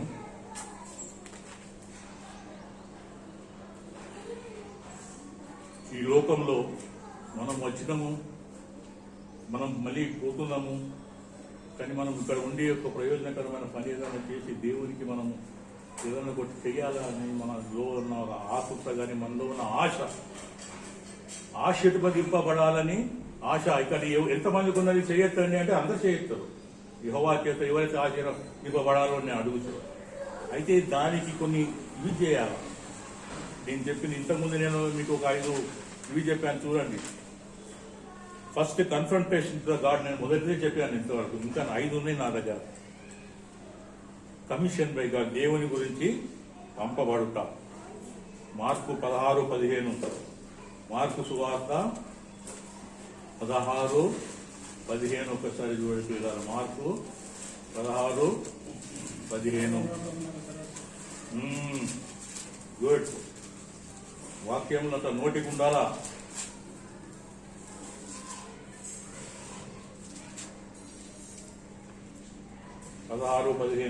మీరు సర్వలోకములకు వెళ్లి సర్వసృష్టికి సువార్తను ప్రకటించుడి. నమ్మి బాప్తిసం పొందిన వాడు రక్షించబడును, నమ్మని వారికి శిక్ష విధించబడును. దేవుడు చెప్పే మాట, యెషయాను పంపించే ఉద్దేశం ఇది ఒకటే. మీరు సర్వలోకంకి వెళ్ళి సర్వ సృష్టికి సువార్త చెప్పండి పిల్లరా. చిన్న సాక్ష్యం ఒకటి నేను ఒక నెట్లో చూశాను పిల్లరా, అది మీతో షేర్ చేసుకొని ఐ విల్ క్లోజ్ ఇట్. స్వామి గారని ఒక దైవ సేవకుడు శ్రీకాకుళంలో బహుగా వాడబడుతున్న దైవ సేవకుడు. అతను బాపట్ల, గుంటూరు జిల్లా బాపట్లలో ఒక యూత్ మీటింగ్కి వెళ్ళాడట. యూత్ మీటింగ్, కాలేజ్ స్టూడెంట్స్ మొత్తం, engineering college, medical college students కొని ఒక కన్వెన్షన్ ఏర్పాటు చేసి మెయిన్ స్పీకర్గా ఈయన పిలిచారు. 3 రోజుల కూటాలు. మొదటి రోజు కూటం అయిపోయింది. 2వ రోజు అతను అక్కడనే రెస్ట్ చేసుకుంటుంటే బాపట్ల నివాసి అయిన దశరథ రామయ్య అనే ఒక బ్రాహ్మణుడు వచ్చి, అయ్యా స్వామి బాబు, ఒకసారి మీరు నా ఇంటికి వచ్చి నా కూతురి గురించి మీరు ప్రార్థించాలా అంటే, స్వామి అన్నాడు, నేను రావటానికి వీలు పడదు బాబు. నేనైతే ఆర్గనైజేషన్ నన్ను ఇక్కడ తీసుకొచ్చారో మీరు వారిని పర్మిషన్ అడగండి, వారు ఓకే అంటే నేను వస్తాను. అతను పోయి he is the professor of the local engineering college Bapatla. అతను పోయి ఆర్గనైజేషన్ అడిగారు, అయ్యా మీరు స్వామి బాబుని అక్కడ పంపిస్తారా, నా కూతురు గురించి ప్రార్థన చేస్తారు అంటే, వారు అన్నారు, కుదరదండి, ఇప్పుడు క్వశ్చన్ ఆన్సర్ సెషన్ ఉంది మధ్యాహ్నము, మళ్ళీ సాయంత్రం మీటింగ్ ఉన్నది, పబ్లిక్ మీటింగ్ టైప్లో. మీరు ఒక పని చేయండి, మీ కూతురు గురించే కదా, మీ కూతుర్ని తీసుకొని రండి ఇక్కడికి మీటింగ్కు, మీరు వాక్యం విన్నట్టుంటుంది, స్వామి గారు ఆశీర్వదిస్తారు, ప్రార్థన చేస్తారు ఆ ప్రాంతంలో. సాయంత్రం మీటింగ్ అవుతుందండి 7:30 ప్రాంతంలో. ఒక పెద్ద ట్రాక్టర్ టైప్ జీప్లో వెహికల్లో తీసుకొచ్చారు. అక్కడ ఆగింది, ఇతను చూస్తున్నాడు, అక్కడ మీటింగ్ నుంచి చూస్తున్నాడు. దూరంలో ఒక వెహికల్ ఆగింది, అందులోకెళ్ళి ఒక మంచం తీశారు. మంచం తీసి అక్కడ మంచం పరిచి మంచం మీద దుప్పటేశారు. ఆ మంచం నుంచి ఒక మనిషిని తీసుకొచ్చి అక్కడ పండబెట్టారు. ఇతను చూస్తున్నాడు అంతా. మీటింగ్ అయిపోయినాక ఆ దశరథ రామయ్య అంటాడు వచ్చి, అయ్యా నా బిడ్డను తీసుకొచ్చాను, ప్రార్థన చేయండి. ఇతని దగ్గర పోయి చూశాడు. 24 ఏళ్ల బ్రాహ్మణ అమ్మాయి, తెల్లగా ఉన్నదట, అందమైన ముఖము. మంచంలో వేస్తే పొడుగు సరిపోయిందట, మంచం పొడుగుకు, అంటే మంచి పొడగరి, తెల్ల ముఖము, చక్కని కళ్ళు, చాలా అందంగా ఉన్నది బ్రాహ్మణుల అమ్మాయి. కానీ దురదృష్టం ఏంటంటే మెడ నుంచి కింది వరకు చచ్చుబడిపోయింది. దోమలు వచ్చి వాలుతున్నాయి, ముఖం మీద కొట్టుకుంటలేదు, చేతి మీద దోమలు వాలుతున్నాయి, విదిలించుకుంటలేదు. ఈ స్వామి చూసి అడిగాడట, అయ్యా ఏంటిది, ఏంటి పరిస్థితి, పాపది ఇట్లా ఉంది అంటే, ఆయన తండ్రి చెప్పాడు, లక్షల్లో మందిలో ఎవరికో వచ్చే ఒక రోగం నాకు బిడ్డకు వచ్చింది, ఏం చేయాలా సార్, మీరు ప్రార్థన చేయండి ఈమె గురించి అని చెప్పి. ఈమె అన్ని బాగానే ఉన్నాయి, ఆమె ఆహారం తీసుకుంటుంది, అన్ని చేస్తుంది, కానీ అవయాల్లో స్పర్శ లేదు, ఎదుగుదల లేదు. చాలా ఆయన కదిలిపోయాడు స్వామి. ఇదేంటి 24 వయస్సులో ఉన్న అమ్మాయికి ఈ రోగం ఏంటి? చెప్పి అమ్మ ఆమె పేరు అడిగాడు, నీ పేరేంటి? నా పేరు శ్రీదేవి అని. అమ్మ ఏం ప్రార్థన చేయమంటావు నీకు అని అడిగాడు. అంటే ఆమె అన్నది, ప్రార్థన చేయకముందు 2 మాటలు నీతో మాట్లాడచ్చు. చెప్పమ్మా అన్నాను. నేను టీవీలో కరుణామయుడు అనే సినిమా చూసి నేను యేసుక్రీస్తుని ఎంతో విశ్వాసం ఉంచుకున్నాను. తర్వాత మా నాయనకు చెప్పి నేను బైబిల్ తెప్పించుకున్నాను మా నాయన ద్వారా. మా నాయన రోజు నా దగ్గర కూర్చొని బైబిల్ చదివేవాడు, నేను వింటునేదాన్ని. కానీ మా ఇంట్లో మా అన్నయ్య, మా అమ్మ వాళ్ళు నిష్ఠాగరిష్ఠులైన బ్రాహ్మణులు. పొద్దున సంధ్యావందనము, సాయంత్రం అవి ఇవి పూజా పునస్కారాలు చేసే కుటుంబం అది. వాళ్ళకు నచ్చలేదు ఇది. నన్ను మా నాయనను వెలివేసినట్టు చూసేవారు ఇంట్లో. మీరు వారి రక్షణ గురించి ప్రార్థించండి అని చెప్పింది. నాక ఇది దేవుడి చిత్తం ఇట్లా ఉన్నది కనుక నేను ఇలాగే ఉండిపోతాను. కానీ మా అమ్మకు మా అన్నయ్యకు రక్షణ కలిగి వారు కూడా దేవుని విశ్వాసం ఉంచేలాగున ప్రార్థన చేయండి అంటే ఈయన షాక్ అయిపోయిందట. ఎవరైనా ప్రార్థన చేయమని మీరు మనం వస్తారు పాస్టర్ గారి దగ్గరికి, ఏందమ్మా నీకు ఏం ప్రార్థన చేయాలంటే ఆరోగ్యం బాగాలేదండి, అప్పుల బాధ ఎక్కువైపోయింది, పిల్లలు మాట వింటలేరు, పిల్లల గురించి ప్రార్థన చేయండి, అవి ఇవి అని అంటారు తప్ప రక్షణ కావాలి అమ్మకు, అన్నయ్యకు రక్షణ కావాలని ఆ అమ్మాయి చెప్పిందట. చెప్తే మంచిదమ్మా ప్రార్థన చేస్తాను అని చెప్పి ప్రార్థన చేశాడట. చేసే ముందు పోయే ముందు చెప్పిందట, అన్నయ్య నాకు చాలా డౌట్స్ ఉన్నాయి, బైబిల్ చదువుతుంటే చాలా డౌట్స్ వస్తున్నాయి, నాయనకేమో దేం తెలియదు, అది క్లియర్ చేయాలంటే మీకు నేను అప్పుడప్పుడు ఉత్తరాలు రాయొచ్చా, క్లియర్ చేసుకోవచ్చా డౌట్స్ అంటే చేసుకోమా, నువ్వు ప్రాబ్లం లేదు, ఎనీ టైమ్ యూఆర్ వెల్కమ్ అది అని చెప్పి అడ్రస్ పంపించేసి వచ్చేసాడు. రెగ్యులర్గా నెలకు 3-4 ఉత్తరాలు వస్తుండేటప్పుడు ఇలారా ఉత్తరాల ద్వారా ఈయన రిప్లై ఇచ్చే ద్వారా చాలా కరస్పాండెన్స్ నడిచి ఆధ్యాత్మికంగా ఆ పిల్ల చాలా ఎదిగింది. ఈ 2 సంవత్సరాల తర్వాత సడన్ గా ఉత్తరాలు ఆగిపోయినాయి, ఉత్తరాలు బంద్ అయిపోయినాయి. అయ్యో ఏమైంది, ఆ పిల్ల చచ్చిపోయిందా ఏంటి అని స్వామి, మరి ఏమైంది, మరి ఉత్తరాలు రెగ్యులర్గా రాసేది రాయిందని చెప్పి ఎట్లా ఏమైంది, మరి వాళ్ళ నాయన ఏమన్నా మళ్ళీ బ్లాక్ సైడ్ అయిపోయాడా ఏంటి అని చెప్పి చాలా వరి అయిపోయి వీళ్ళకు స్వామికి మళ్ళా జనవరిలో అదే 2 సంవత్సరాల తర్వాత జనవరిలో అదే ప్లేస్ లో మరీ యూత్ మీటింగ్ కు ఆయనకు ఛాన్స్ వచ్చింది. అక్కడికి వెళ్ళాడు బాపట్లకు. అప్పుడు ఆయన అక్కడ ఎంక్వైరీ చేస్తే ఆ పిల్ల బ్రతికే ఉన్నది అన్నప్పుడు ఆమె కూడా తెలిసింది శ్రీదేవికి. చలో అని చెప్పేసి ఆమె కబురు పంపించింది స్వామి గారికి, ఒకసారి ఇంటికి వచ్చి కొద్ది. ఈయన తనతోటి పాస్టర్ ఇంకొక బాప్టిస్ట్ పాస్టర్ తీసుకొని శ్రీదేవి ఇంటికి వెళ్ళాడండి. పెద్ద ఇల్లు బాపట్ల దగ్గర, స్టేట్ బ్యాంక్ ఆఫ్ హైదరాబాద్ ఎదురుగా పెద్ద కాంపౌండ్ గేటు అది ఇది ఉంటుందట అండి. లోపలికి పోయే వరకు లోపల సావిట్లో మంచం వేసి ఉంది. ఆ మంచంలో అడ్డంగా పడుకొని ఉందట. మొదటిసారి చూసినప్పుడు మంచం పొడవు ఉంటే ఇప్పుడు చూస్తే మంచం అడ్డంలో ఇంకా సరిపోతలేదట. కాళ్ళు ఇలా దగ్గరికి వచ్చేసినాయి, చేతులు ఇలా దగ్గరకు వచ్చేసినాయి, ఛాతీ నడుమంతా ఇలా సింక్ అయిపోయినట్టు అయిపోయిందట. కానీ ముఖంలో మాత్రము ఇది కళ్ళు తిప్పుకుంటా మాట్లాడు చేసుడు. ఆ మంచం దాని మీద తలబెట్టి, అన్నయ్య స్వామి అన్నయ్య వచ్చారా మీరు అంటే, అమ్మ వచ్చినది ఏంది మమ్మ ఇట్లా అయిపోయినావేంటి నేనా అయితే ఆమె ఒక మాట చెప్పిందట, దేవుడు చాలా మంచివాడు అని చెప్పింది. ఎందుకు అట్లా అంటున్నావు అంటే, మా నాన్నకు పెరాలిటిక్ స్ట్రోక్ వచ్చింది, మొత్తం బాడీ పెరాలిటిక్ స్ట్రోక్ వచ్చింది ఆయనకు. నా మంచం ఇక్కడ, ఆయన మంచం అక్కడ. నన్ను బాత్రూమ్ తీసుకుపోవాలంటే మా నాయన్నే, నాకు జడేయాలంటే మా నాయన్నే, నాకు తల దువ్వాలంటే మా నాయన్నే, ఏ పని చేయాలన్నా మా నాయన చేసేది. ఒక్కసారి మా నాయన అడ్డం పడ్డాడు, ఎవరు చేసేవాళ్ళు లేరు. నన్ను చూసి ఊకే ఏడుస్తుండేనట పాపం. ఆ కళ్ళ నుంచి నీళ్లు కాస్తూనే ఉంటుండే, మాట రాదు, ఏమి రాదు, మాట పడిపోయింది, పెరాలిటిక్ స్ట్రోక్ వచ్చేసి. ఆయన అవస్థలో చూసి నేను దేవునికి ప్రార్థన చేశాను, అన్నయ్య మా నాయనను తొందరగా తీసుకోపో దేవా, ఆయన బాధ నేను చూడలేకున్నాను అని నేను ప్రార్థన చేస్తే దేవుడు నా ప్రార్థన విని మా నాయన తీసుకొని పోయాడు. ఎంత మంచి ఒకటి దేవుడు. ఈ హాలత్ ఆమె పరిస్థితి చూస్తే ఈ విధంగా నా చేసేవాళ్ళు ఎవరు లేరు, తల్లి పట్టించుకోదు, ఎవరు పట్టించుకోరు, ఏం చేయాలా, ఏం ప్రార్థన చేయాలా ఏమో గురించి అని పాపం ఈయన ఏదో 46వ కీర్తన చదివి అమ్మ మీద మేము వస్తాం, మరి జాగ్రత్తగా చూసుకోమను అని ఏం చెప్పాలి ఇక, ఆయనకేం అర్థం కాలేదు ఇక. అయితే పోయే ముందు చెప్పిందట ఆమె, అన్నయ్య నా సేవ గురించి నువ్వు జర ప్రార్థన చేయి దేవునికి.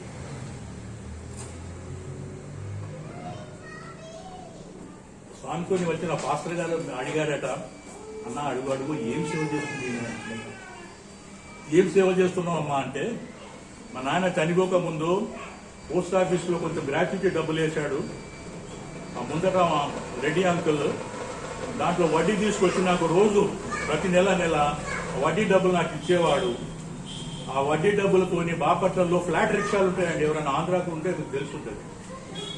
రిక్షాలో ఫ్లాట్ రిక్షాలు, ఒక ఫ్లాట్ రిక్షా మాట్లాడుకొని ఆ రిక్షా నన్ను ఎత్తుకపోయి ఆ రిక్షా మీద పండబెట్టి ఒకరోజు ఇంజనీరింగ్ కాలేజు ముందట, ఒకరోజు గవర్నమెంట్ హాస్పిటల్ ముందట, ఒకరోజు మార్కెట్ దగ్గర, ఒకరోజు మెడికల్ కాలేజ్ దగ్గర అక్కడ తీసుకుపోయి నన్ను అక్కడ చెద్దరేసి పండబెట్టి అప్పుడు నేను గట్టిగా అరుస్తుంటే, నేను యేసు ప్రభువును నమ్ముకోండి, యేసు ప్రభువే అందరికీ ప్రభువు, మీరు నమ్మండి అని నేను గట్టిగా అరిచేదాన్ని. నేను కొంతమంది నేను బిచ్చపదాన్ని అనుకుని ఆ మీద పైసలు కూడా వేసేవారు. నేను చెప్పేదాన్ని, అయ్యా నేను బిచ్చదాన్ని గాను, ప్రొఫెసర్ దశరథరామయ్య కూతుర్ని నేను, మీరు దేవుని గురించి నేను వార్తమానం చెప్తున్నాను, సువార్త చెప్తున్నాను మీకు, నేను యేసుక్రీస్తులో రక్షణ పొందండి, యేసుక్రీస్తే నిజమైన దేవుడు, వేరే దేవుడు ఎవరు లేరు, యేసుక్రీస్తు దేవుడు అని గట్టిగా అరిచేదాన్ని. నా మాటలు విని కొంతమంది రక్షణ పొందారు అని చెప్పి స్వామికి చెప్పిందట. ఇదని తర్వాత ఎంక్వైరీ చేస్తే 20 మంది పాస్టర్లు తయారు చేసిందట ఆమె, 20 పాస్టర్స్. హల్లెలూయా. 20 పాస్టర్లు తయారైనరు. ఆమె కాళ్ళు చేతులు చచ్చిబడి ఎటు పని చేయని అవయము, ఆవు పెండేస్తే అక్కడనే ఉంటది పెండ, అట్లా అక్కడే చాలా ఉండేదాన్ని. అటువంటిది పిల్లారా దేవుని గురించి తనకున్న డబ్బులు వచ్చే ఆ వడ్డీ డబ్బులతోనే హార్లిక్స్ కొనుక్కోవచ్చు కదా, బోర్న్విటా తాగొచ్చు కదా, ఏదైనా మల్టీ విటమిన్ ఇంజక్షన్ తీసుకోవచ్చు కదా. ఏమి చేయలేదు ప్రియులారా. ఆ డబ్బులు రిక్షానికి ఇచ్చి వాడు తీసుకుపోయి అక్కడ ఇక్కడ చౌరస్తలాల్లో అక్కడ కూడళ్లలో పెట్టి దేవుని వాక్యము గట్టిగా చెప్తుండే ప్రియులారా. అటువంటి రక్షణ, ఆ మాటలు విని రక్షణ పొందారు. ఇక స్వామికి అక్కడ ఉండటానికి ఆయన ఇదే కాలేదు, మనసు ఒప్పలేదు. ఆమెను చూస్తుంటే నేనే ఎంతో చిన్నవాడిని అయిపోయాను ఆమె ముందట అని చెప్పి ఇలా కనిపించింది అని వచ్చేసాడు ప్రియులారా. ఈ సాక్ష్యం చాలా మంది నెట్ లో మీరు కొట్టి చూడండి ప్రియులారా. శ్రీదేవి సాక్ష్యం అని మీరు యూట్యూబ్ లో కానీ నెట్ లో కానీ మీరు కొట్టి చూడండి. You will know everything. ఇది నేను చెప్పేది అబద్ధం కాదు, 100కి 100 పాళ్ళు నిజం. ఇది ఒక కాళ్ళు చేతులు చచ్చుబడి ఉన్న దేవుని గురించి చేస్తే కాళ్ళు చేతులు మన ఎన్ని మంచిగా ఉన్నాయి, 3 పూట్ల మనకు తిండి ఉండేటందుకు ఇల్లు, చేసుకుంటేందుకు ఉద్యోగము, ఆనందించడానికి భార్య పిల్లలు, ఇన్ని దేవుడు మనం సమకూర్చినా గాని దేవునికి మనం ఏం చేస్తున్నాము? శ్రీదేవిలాగా మనం కష్టపడుతున్నామా? లేదు ప్రియులారా. డే విల్ కమ్, ఆయన న్యాయపీఠం ముందు మనము నిలబడవలసి వస్తుంది. అప్పుడు అడుగుతాడు, ఏం చేశావండి మీరు, నా గురించి ఏం చేశావు? నీకు రక్షణ ఇచ్చానే, నీకు ఇన్ని తలాంతులు ఇచ్చానే, నీకు నా గురించి నువ్వేం చేశావు? నా సువార్త వ్యాప్తి గురించి నువ్వేం చేశావు? ఒక్క ఆత్మైనా సంపాదించావా? అక్కడ సిగ్గుపడి మనం తలలు వంచుకునే కంటే ఇప్పుడే ప్రియులారా, మనం బ్రతుకున్నప్పుడే దేవుని సువార్త గురించి మనము ప్రయాసపడదాం.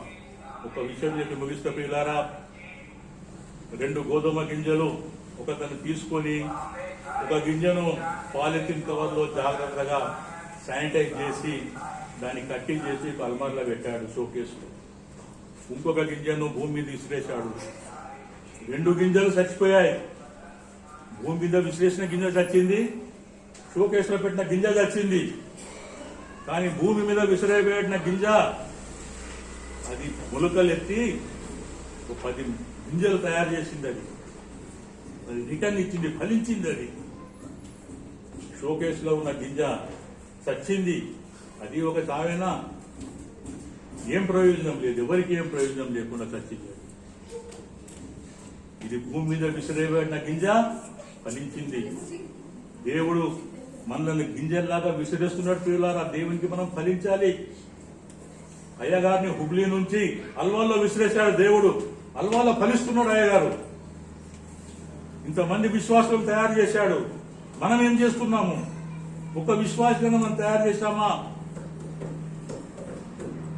చాలా శోచనీయం ప్రియులారా. Retrospect our self. దేవుని ఎదుట మనం నిజంగా ఒక రోజు జవాబు చెప్పవలసిన మన పరిస్థితి. ఇప్పుడే మనం జాగ్రత్త పడదాం. దేవుని రాజ్య ప్రాప్తి గురించి మనం అందరం కలిసి శ్రమిస్తాం. కళ్ళు మూసుకొని ప్రార్థన చేస్తాం. దయగల మా తండ్రి, కృపగల మా ప్రభు, పరలోకంలో గొప్ప తండ్రి, నాయన తండ్రి,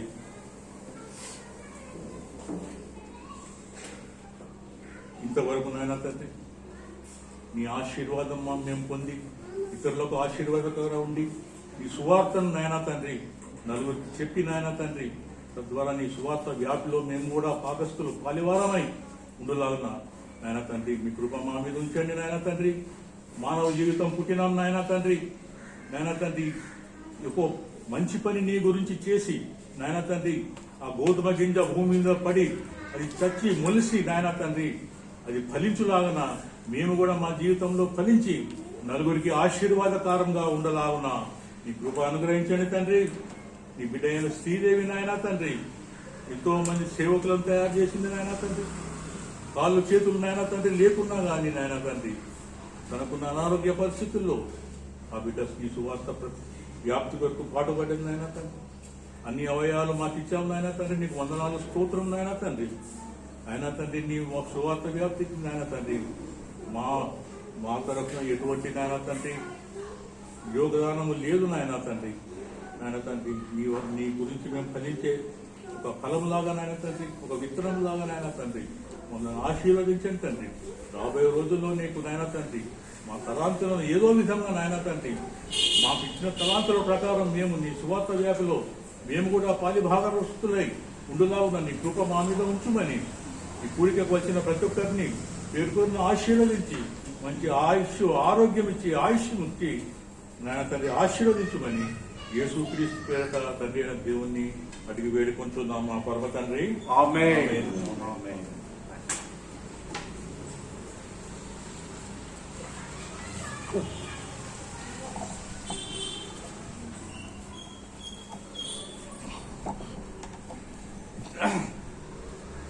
ప్రియులరా, దేవుని వాక్యాన్ని మనం చక్కటి ఉదాహరణల ద్వారా విన్నాము. నాకు అర్థమైంది ఏంటంటే ఈ యొక్క వాక్యం ద్వారా మనల్ని దేవుడు రక్షణలోకి నడిపించాడు, మన పాపాలు క్షమించాడు. సో మన ద్వారా ఇంకా కొంతమంది దేవుని దగ్గరికి రావాలని దేవుడి యొక్క చిత్తం. ఆమేన్. ఆమేన్. మనం ఒక వ్యక్తిని దేవుని దగ్గర తెస్తే పరలోక రాజ్యంలో దేవదూతల మధ్య సంతోషం అంటండి. అందుకే లూకా సువార్తలు అంటాడు, ఒక్క పాపి దేవుని తట్టు తిరిగినట్లయితే పరలోకంలో దేవదూతల మధ్య ఎంతో సంతోషం. సమరయ స్త్రీ యేసు ప్రభు వాక్యం విని ఆమె ఏం చేసిందంటే తన బిందెను కడవను వదిలి ఊర్లోకి వెళ్ళి అందరిని తీసుకుని వచ్చినంత యేసు ప్రభు దగ్గరికి. వాళ్ళు యేసు ప్రభుని చూసిన వెంటనే వాళ్ళందరూ నమ్మేసుకున్నారు. ఆంద్రేయ యేసు ప్రభు వాక్యం వింటగా వెళ్ళి వాళ్ళ తమ్ముడైన పేతురుని తీసుకుని వచ్చాడంట. అప్పుడు పేతురు యేసు ప్రభు మాట విని ఆయన నమ్ముకున్నాడు. యాకోబు యేసు ప్రభుని చూశాడు, తక్షణం వెళ్ళి యోహాను వాళ్ళ సహోదరుడైన యోహాను పిలుచుకొని వచ్చి ఆ యేసు ప్రభు యొక్క వాక్యాన్ని విన్నాడు. అలా ప్రియులరా, మరి చాలా ఉదాహరణలు చెప్పొచ్చు. చాలా మంది దేవుని వాక్యంలో ప్రభుని నమ్ముకున్న తర్వాత ఆ సువార్త వాళ్ళనే పెట్టుకోకుండా ఇతరులకు చెప్పి వాళ్ళను దేవుని సన్నిధికి నడిపించారు. సో వాళ్ళకి మన వాక్యం చెప్పి ఆదివారం మనము ప్రభు సన్నిధికి వాళ్ళని ఇన్వైట్ చేయాలి. మనం ఒక్కడము వాళ్ళని లీడ్ చేయలేదు, వాళ్ళకు ఒక మంద అవసరం అండి. అందుకే దేవుడు మనకు చిన్న సంఘాన్ని ఇచ్చాడు. సో ఆ వ్యక్తి దేవుల్లో ఉండాలి అని మనకు ఆ తలంపు వచ్చినప్పుడు ఆ వ్యక్తిని మనము మన యవనస్తులు, మన ఫ్రెండ్స్ అందరిని మనం ఇన్వైట్ చేయాలి. ఓకే, ఇక్కడ ఉన్న సిస్టర్స్, మన చుట్టాలు, మన బంధువులు, మన ఫ్రెండ్స్ అందరినీ చెప్పాలా. సండే మాకు 10:30 నుంచి 12:30 వరకు ఆరాధన ఉంటుంది, రండి. మా పాస్టర్ గారు ప్రార్థన చేస్తారు, వాక్యం చెప్తారు. సో అప్పుడు మేము అలాంటి కుటుంబాలను ఫాలో అప్ చేసి ప్రభులోకి చెప్తాం. సో ప్రియులరా, మనం ప్రభు చనిపోక ముందు, దేవుని నిద్రించక ముందు మనం కానీ కొంతమందిని ప్రభులోకి తెచ్చాం. ఆమేన్. ప్రభు రాత్రి బలలో ఇప్పుడు మనం పాల్గొంటున్నాము.